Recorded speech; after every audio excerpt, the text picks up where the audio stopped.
Bạn ơi, bạn ơi, bạn ơi,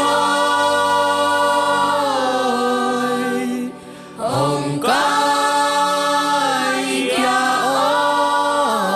bạn ơi,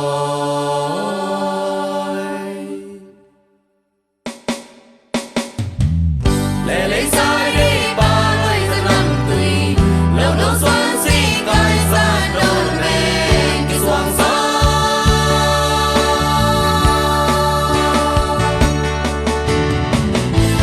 bao nhiêu kim riêng vang tàn tay có va lệ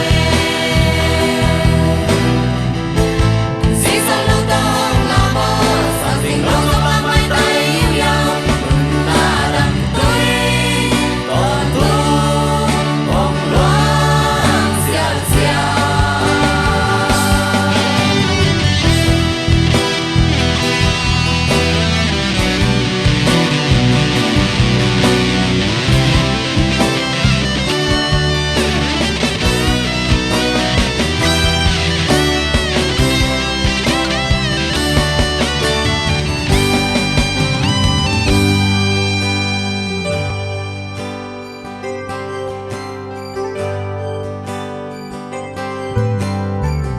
bạn ơi, bạn ơi,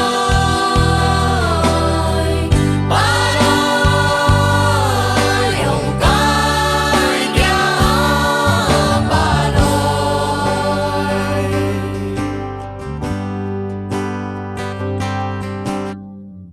Mà lần nôn về kia đón khăn gì một chữ sao thế đó tâm toàn về tiền là bài đó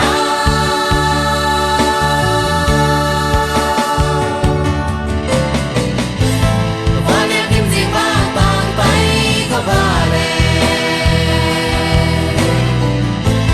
dĩ sao lâu tông là mơ sao tình lâu dòng là mai tay yêu nhau là đắm tươi